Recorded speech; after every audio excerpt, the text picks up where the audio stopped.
Friends, आप सभी को हमारे YouTube चैनल में स्वागत है। तो पिछला क्लास में हम आप लोगों को बताए थे मॉडल सेट 3 का सेक्शन ए हम कंप्लीट कर चुके थे।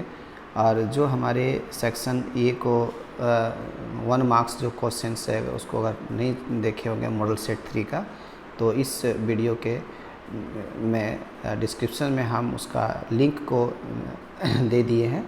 आप सभी वहाँ से क्लिक करके और मार्क्स 1 का सारे क्वेश्चंस को एक बार आप लोग ज़रूर देख लें। तो अभी हम मॉडल सेट 3 का जो है वो आप लोगों को बताने जा रहे हैं सेक्शन बी। ठीक है, सेक्शन बी में आपको सबको पहले से ही भी ऑलरेडी पता है कि हमें यहाँ पर 5 क्वेश्चंस का जवाब देना है और जो प्रत्येक एक क्वेश्चन जो है आपके एग्ज़ाम में 3 मार्क्स को प्रोवाइड करेंगे। तो चलते हैं। तो आप सभी को पता भी होना चाहिए कि आप लोग ऐसा प्रिपरेशन करें सिलेबस के अकॉर्डिंग कि जो 5 यूनिट जो हम लोग को पढ़ना था कंप्यूटर साइंस में, उसमें सबसे अधिक जो क्वेश्चंस एग्ज़ाम में आएंगे वो C++ प्रोग्रामिंग लैंग्वेज से ही आएंगे। तो इसीलिए हम लोग ज़्यादा फोकस इसी पर करते हैं और नंबर ऑफ़ क्वेश्चंस हमारे मॉडल सेट में इसी से ज़्यादा रिलेटेड क्वेश्चंस है। तो इसको आप लोग देखें। इसके बाद का जो वीडियो होगा हम लोग का वो सेक्शन सी का होगा, तो उस सेक्शन सी को भी आप लोग ज़रूर देख लें। सभी जो वीडियो तीन जो वीडियो आप लोग को हम जो दे रहे हैं section A, section B, section C का, तीनों वीडियो का लिंक एक दूसरे के बीच में रहेगा ताकि आप कहीं से भी उसको जा कर के आप पढ़ सकते हैं, देख सकते हैं। ठीक है, तो चलते स्टार्ट करते हैं हम लोग। तो सबसे इसमें कह रहा है कि C++ का क्वेश्चन है कि फाइंड आउटपुट, आपको आउटपुट निकालना है। यहाँ 3 वेरिएबल्स यहाँ पर हम लोग दिए हुए हैं। फर्स्ट में A और B और C तीनों जो किसका टाइप का है, इंटीजर टाइप का है। और A का वैल्यू अभी फर्स्ट में यहाँ में मालूम नहीं है, B का भी वैल्यू अननोन है, लेकिन C = यहाँ पर 5 दिया हुआ है पहले से। ठीक है, तो इसको कहते हैं जो फर्स्ट लाइन जो है इसको लोग कहते हैं C++ लैंग्वेज के अनुसार से इनिशियलाइजेशन, इसको हम लोग कहते हैं वेरिएबल डिक्लेरेशन भी कहते हैं इसको। तो हम यहाँ पर C को इनिशियलाइज़ किए हुए हैं, 5 जो वैल्यू उसको इनिशियलाइज़ किए हैं किसमें, C में। और A और B को हम केवल डिक्लेयर किए हुए हैं, डिक्लेरेशन किए हुए हैं, मतलब इसमें कोई वैल्यू को हम पुट अभी किए नहीं है। आगे उसका वैल्यू को पुट करेंगे, उसको आप लोग देखें। ठीक है, तो चलते हैं। अब ये जो क्वेश्चन है वो ई फील्ड से रिलेटेड है। जैसे सबसे पहले यहाँ पर जो क्वेश्चन यहाँ पर जो हम लोग का दिया हुआ है, ठीक है, कि ये का जो वैल्यू है, देखो यहाँ क्वेश्चंस दिए हैं। ए का यदि मान हम कितना बैठाते हैं, 12 दे दिया कि ए का मान हम कितना दे दिए, यहाँ पर 12 दे दिए हैं।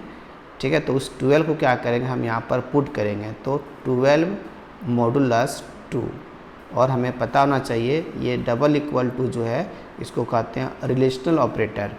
इक्वल टू यहाँ पर डबल इक्वल टू क्या है, 0, मतलब ये चेक करता है कि LHS का जो वैल्यू है क्या वो RHS का वैल्यू के बराबर में है या नहीं है। अगर ये दोनों यहाँ का जो वैल्यू होगा, जो आएगा वैल्यू अभी हम लोग का, वो वैल्यू अगर इसके बराबर में अगर हो गया तो हम समझेंगे कि ये जो स्टेटमेंट लिखा हुआ है, जो कंडीशन लिखा हुआ है, वो क्या हो जाएगा, ट्रू हो जाएगा। अगर ट्रू हो जाएगा तो अगर यदि ट्रू होता है तो इस पार्ट को वो एग्जीक्यूट करेगा। अगर ये फॉल्स अगर हो जाता है तो फॉल्स पार्ट हमारा ये स्टेटमेंट को वो एग्जीक्यूट करेगा। दैट मीन्स अगर कंडीशन अगर ट्रू होता है तो ट्रू में वो इसको पढ़ेगा वो, ठीक है, अगर फॉल्स होगा तो वो इसको पढ़ेगा। ठीक है, तो देखते हैं यहाँ पर हम लोग क्या लिखा हुआ है कि 12 मॉडुलस 2। अब हमें पता होना चाहिए कि जो मॉडुलस जो ऑपरेटर जो है ये जो देता है आउटपुट, वो रिमाइंडर देता है, रिमाइंडर चेक करता है। ठीक है, तो हम 12 को 2 से अगर डिवाइड करेंगे तो पूरा कट जाएगा, तो शेषफल जो है वो क्या बचेगा लोग का, 0। तो 0 बराबर 0, तो LHS बराबर हो गया RHS का, इसलिए कंडीशन ट्रू हुआ। तो अब यहाँ नहीं आएगा, वो इसके पास नहीं आएगा, वो यहाँ आकर रुकेगा। तो अब ये क्या करेगा, पहले यहाँ जोड़ेगा ये प्लस C का वैल्यू। तो C ऑलरेडी मेरा कितना है, 5, और ये का मान अभी कितना दिए थे हम, 12। तो जोड़ देंगे C 12 + 5 कितना हो गया, 17। तो वो 17 लेकर के सीधे आ जाएगा इसके पास, यहाँ आ जाएगा। क्योंकि फॉल्स होता तो यहाँ पर आता, लेकिन फॉल्स तो मेरा हुआ नहीं, तो दोनों में से कोई एक ही रिटर्न करेगा, आ तो ट्रू पार्ट, आ तो फॉल्स पार्ट। तो कहाँ आ गया, नीचे आ गया, यहाँ पर प्रिंट करके दिखा दिया 17। इसलिए फर्स्ट का केवल आपको एग्जाम में क्या करना है, लिखना है कि 8 का पहला क्वेश्चन का आंसर क्या होगा, 17 होगा। फिर अगला जो क्वेश्चन है वो यहाँ कह रहा है कि यदि ए का वैल्यू हम कितना दे दिए हैं, ए इक्वल टू 3 दिए हैं, जब ए का मान 3 दिए तो इसका वैल्यू क्या होगा, तो बी का वैल्यू क्या होगा। ठीक है, तो सबसे पहले क्या करेंगे कि जो ए का जो वैल्यू है उसका हम बैठा देंगे, तो 3 मॉडुलस 2 इक्वल टू 0।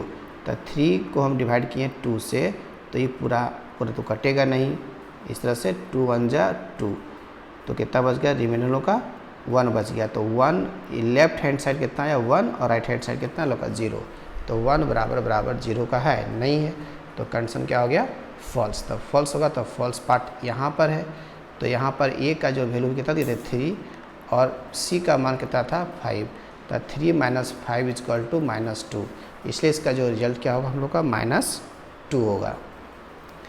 ठीक है, इस प्रकार से आप लोग को एग्ज़ाम में ये क्वेश्चंस याद रखना। आप एक थोड़ा सा इसमें हम आप लोग को हिंट कर दे रहे हैं कि अगर एग्ज़ाम में अगर पूछता है कि C++ में डिसीजन मेकिंग स्टेटमेंट जो होता है वो कौन कौन सा होता है।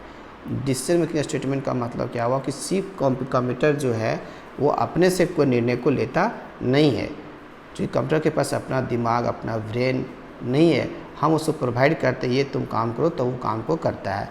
तो C++ में का जो वैज्ञानिक था उन्होंने 4 गो स्टेटमेंट बनाया था, जिस स्टेटमेंट के हेल्प से हम लोग क्या करते हैं कि डिसीजन लेते हैं कि क्या करना चाहिए और क्या नहीं करना चाहिए। तो उसमें से भी सबसे टॉप मोस्ट पॉपुलर जो है वो हम लोग का कौन है, इफ़ इल्स स्टेटमेंट, याद रखेंगे आप लोग। इफ़ इल्स स्टेटमेंट जो ये ज़्यादा पॉपुलर है। ठीक है, सेकेंड जो है हम लोग का वो है हम लोग का स्विच केस। ठीक है, स्विच केस स्टेटमेंट जो है ये हम लोग का है। और तीसरा जो हम लोग का है उसको बोलते हैं लोग, तीसरा जो हम लोग का है वो है गो टू स्टेटमेंट। और चौथा जो हम लोग का जो है वो है कंडीशनल स्टेटमेंट, जिसको बोलते हैं टर्नरी ऑपरेटर भी लोग बोलते थे। ठीक है, तो ये हो गया कंडीशनल ऑपरेटर। इस प्रकार से जो है वो 4 गो स्टेटमेंट होता है जिसके थ्रू से हम लोग यहाँ पर निर्णय लेते हैं क्या करना चाहिए और क्या नहीं करना चाहिए। तो लेकिन चारों में से जो मोस्ट पॉपुलर कौन है, इफ इल्स है। ठीक है, चलते हैं अगला क्वेश्चन की ओर। अगला क्वेश्चन कह रहा है कि देखो ये हीडर फाइल से क्वेश्चंस दिया हुआ है कि हीडर फाइल जो है उसका नाम लिखना है जो जिसके अंदर में ये सारा जो हम लोग का है ये फंक्शंस उसके अंदर में आता है। ठीक है, से गेट ch हो गया, str हो गया, पाव फंक्शन हो गया। तो ये कौन कौन सा हीडर फाइल में आता है इसको आप लोगों को पूछा जा रहा है। ठीक है, तो सबसे पहले हीडर फाइल कहते किसको हैं, तो C++ लैंग्वेज के अनुसार से हीडर फाइल जो होता है उसको लोग लाइब्रेरी हीडर फाइल भी कहते हैं। ठीक है, वैसा फंक्शंस जो पहले से ऑलरेडी किसी न किसी एक फाइल में एग्जिस्ट करता हो उस तरह के फाइल को हम लोग यहाँ पर कहते हैं हीडर फाइल कहता है। इसका नाम हीडर फाइल क्यों पड़ा है, क्योंकि जिस फाइल के अंदर में ये फंक्शंस आता है उस हीडर फाइल को जब प्रोग्राम हम लोग लिखते हैं, मान लो ये प्रोग्राम हम लोग कोडिंग करते हैं अपने C++ का एप्लीकेशन में, तो सबसे टॉप में यहाँ पर लोग हैश इंक्लूड के साथ उसको मेंशन करना पड़ता है। हैश इंक्लूड के साथ क्या करते हैं, इसको मेंशन करते हैं। ठीक है, और वो टॉप में ही रहता है। हैश इंक्लूड कभी भी तुम यहाँ बीच में या नीचे हम लोग मेंशन नहीं कर सकते हैं। जब भी तुम्हें मेंशन करना हो तो सबसे टॉप में मेंशन करना पड़ेगा। ठीक है, इसी इसका नाम क्या पड़ा है हम लोग का, हीडर फाइल।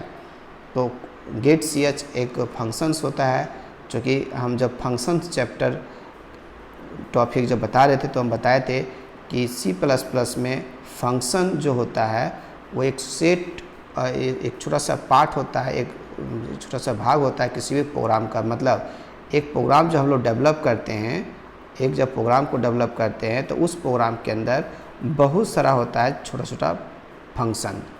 इसलिए सभी फंक्शंस को जब मिला देते हैं तो क्या बनता है, एक बड़ा सा प्रोग्राम लोग को बनता है।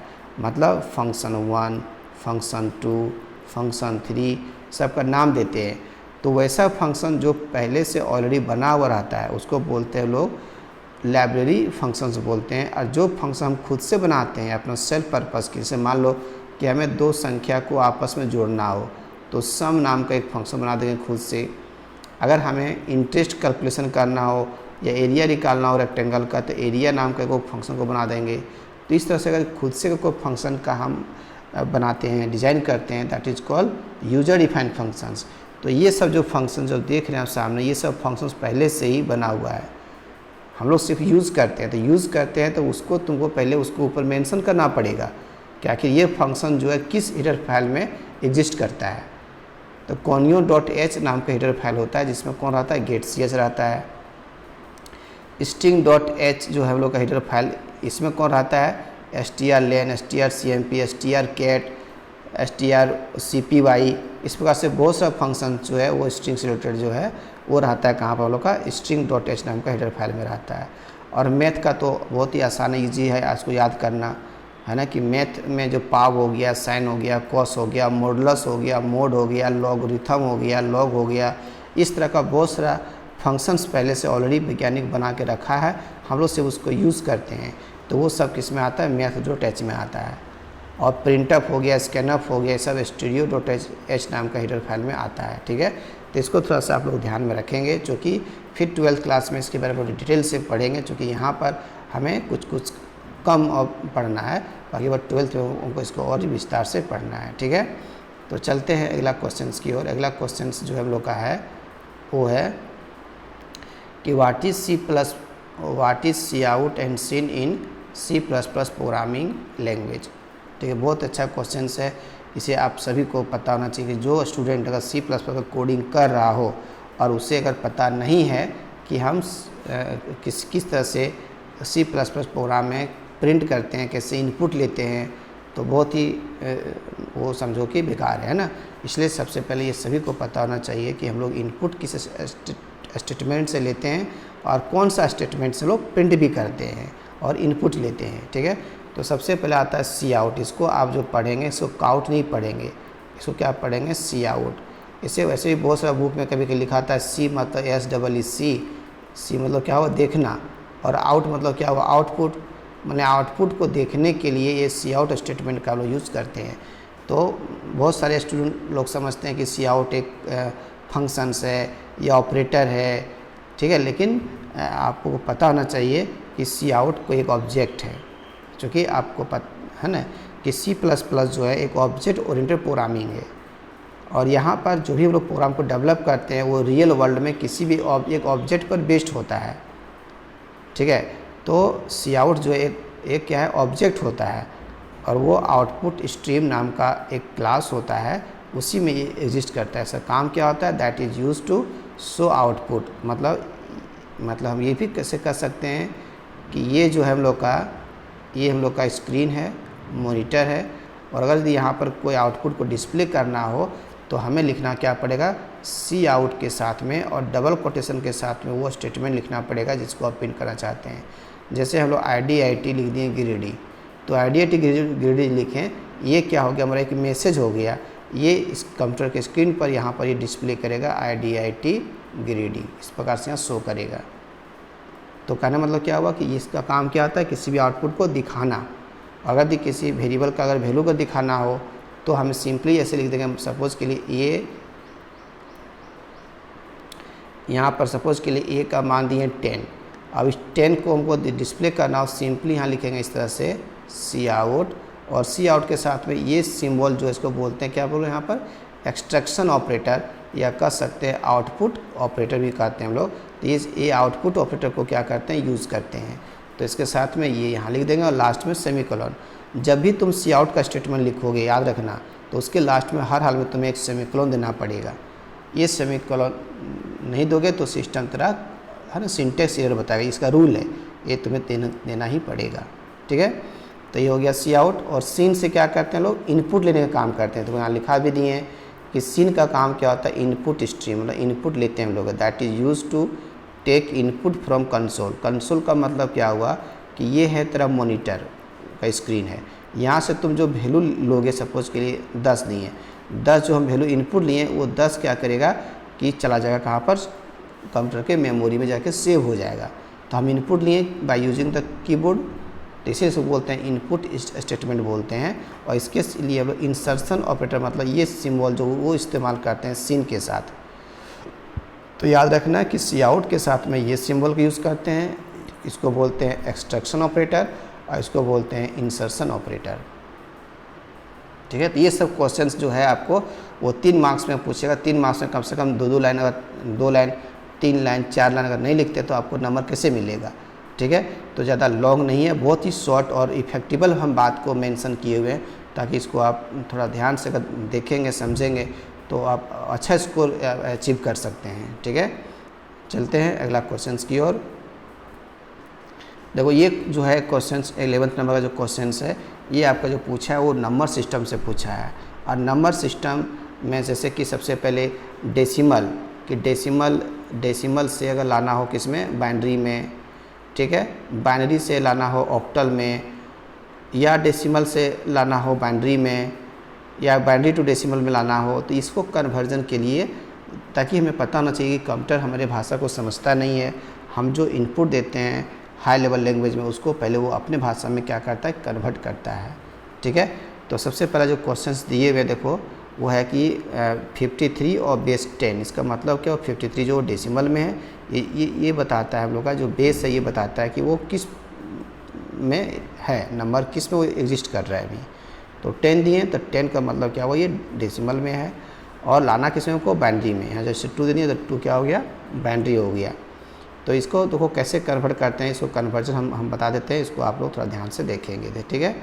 तो सबसे पहले 53 जो है हम लोग का, एक चीज़ फार्मूला इसका रूल आज रखेंगे, जब भी डेसिमल से अगर किसी भी नंबर में जाना हो, चाहे हम बाइनरी में जा रहे हो, चाहे ऑक्टल में जा रहे हो, चाहे हेक्सा में जा रहे हो, तो उस केस में हमें जिस नंबर में जाना हो उस नंबर से उसको क्या करते हैं, डिवाइड करते हैं, ठीक है। और जब किसी बाइनरी से डेसिमल में आना हो, उल्टा अगर आना हो, तो हम क्या करते हैं, उसको मल्टीप्लाई करते हैं, ठीक है। तो अभी जो हम करने के लिए जा रहे हैं, ये जो हम लोग का वो डेसिमल से जा रहे हैं किसमें, बाइनरी में। तो डेसिमल से बाइनरी में जा रहे हैं, तो सबसे पहले जो डेसिमल नंबर दिया हुआ 53, इसको क्या करेंगे हम लोग 2 से डिवाइड करेंगे, और तब तक डिवाइड करते रहेंगे जब तक कि पूरा का पूरा कट ना जाए, ठीक है। तो सबसे पहले 2 से डिवाइड करेंगे, जो रिमाइंडर होगा उसको हम लोग बगल में लिखते चलेंगे, इसको बोलते हैं यहाँ पर रिमाइंडर। जो रिमाइंडर आएगा उसको बगल में लिखते चलना, ठीक है। तो यहाँ पर लिखते हैं कि 26 दूनी कितना हो गया हम लोग का, 52। तो कितना बच गया हम लोग का, यहाँ पर 1 बच गया, जो बचेगा उसको बगल में लिख देना है। फिर 13 दूनी 26, कितना बचा, कुछ नहीं बचा तो 0 लिख दो। फिर 2 से 6 दूनी 12, कितना बच गया, 1, तो बगल में लिख दो। फिर 2 से 3 दूनी 6, कितना बच गया, 0।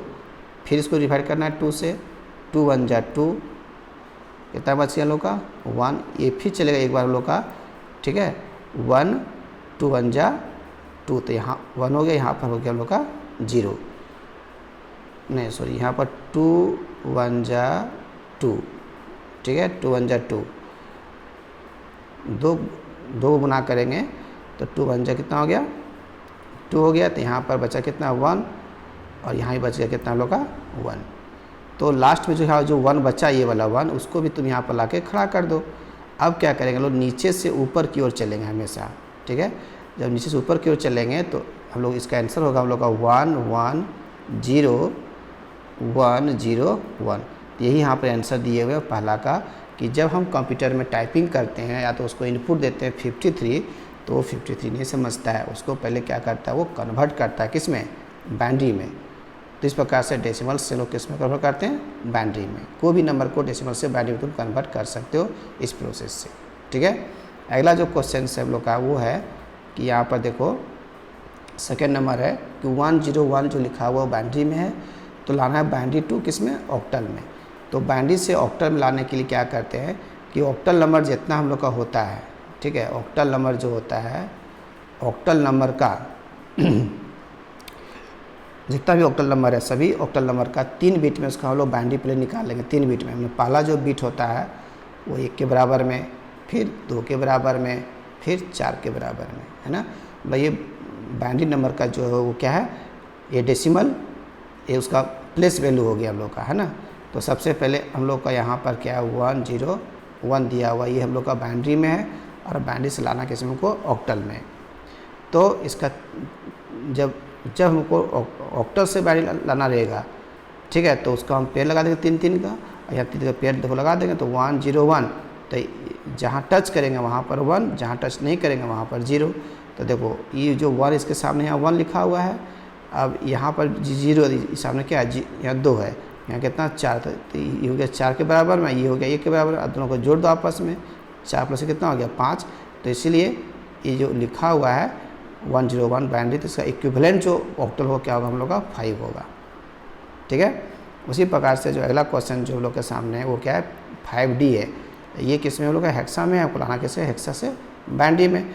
तो यहाँ पर 4 जितना भी हेक्साडेसिमल नंबर रहता है उसका 4 बिट में क्या करेंगे लोग पेयर निकालेंगे। देखो 5 और D है, तो पहला जो बिट होता है 1, फिर 2, फिर 4 और फिर 8। इस प्रकार से सबका अलग अलग यहाँ पर कोडिंग किया हुआ है।